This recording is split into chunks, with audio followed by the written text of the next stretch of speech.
The sun is a massive, dynamic place. Its impact is felt across the solar system. 3 new missions are going to help us understand our star like never before. They will monitor the sun's effects from up close out to the edges of the solar system. We need to understand how our own home in the galaxy was created. Every time we've gone someplace new, we've been surprised. We expect there to be great discoveries of things we can't even envision today.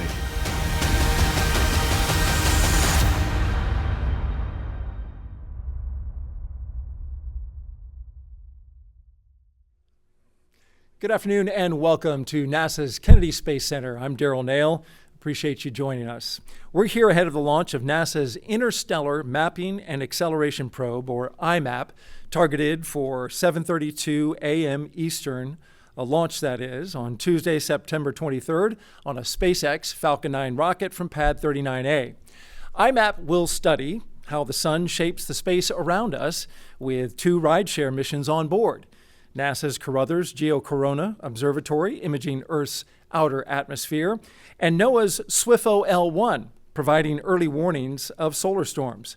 Together, these missions will strengthen our understanding of space weather and its effects on Earth and our explorers.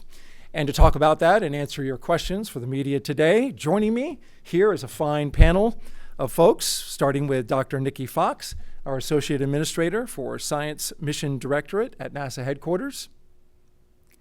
To her left, Brad Williams, IMAP Program Executive, also at NASA headquarters. We have Irene Parker, Deputy Assistant Administrator with NOAA NESDIS. Dr. Denton Gibson, Launch Director for NASA Launch Services Program. Juliana Scheiman is the Director for NASA Science Missions at SpaceX. And Arlena Moses, our Launch Weather Officer for today and the launch from the U.S. Space Force. Now, today's briefing will focus on the mission readiness and the launch. Questions about the scientific details will be answered at another press conference coming up at 3:45 p.m. Eastern, and will feature mission science teams from NASA, NOAA, Princeton University, and the University of Illinois. So we'll begin with remarks from our panelists and then take your questions here in the room and on the phone line. So Dr. Fox, why don't you kick us off? Thank you so much, Daryl, and thank you for joining us for this very, very exciting run-up to this incredible mission launch. The Apollo era certainly taught us that the further humanity is from Earth, the more dependent we are on science to protect and to sustain life on other planets. And we certainly learned that in between the Apollo 16 and 17 missions, when the astronauts narrowly missed catastrophe when one of the most powerful radiation storms recorded since the Carrington event of 1859 occurred in August of 1972.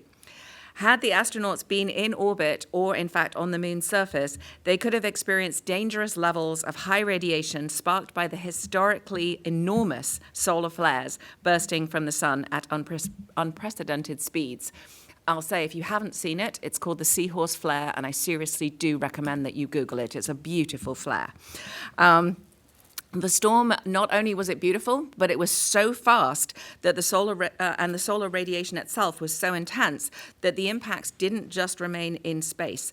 The coronal mass ejection, or CME as we call it, traveled from the sun to Earth in a record-breaking 15 hours, and that's sort of compared to the more usual 2 to 3 days. And it still holds the record to this day. The United States experienced radio blackouts, significant power grid disturbances, satellite damage, and those as far south as Texas saw spectacular aurora. It also caused magnetic disturbances, which triggered the accidental detonation of U.S. naval sea mines from the Vietnam War. At that time, there was no way to really predict when a solar storm would begin to brew. Now, NASA is leading the United States to be a space weather-ready nation. And on Tuesday, NASA, alongside 27 national and international partners, will launch the Interstellar Mapping and Acceleration Probe, as we lovingly refer to IMAP. IMAP is a mission of firsts. It will be the most advanced spacecraft dedicated to mapping the heliosphere's outer boundary, which is a key piece in the heliophysics puzzle about the sun's influence on our solar system.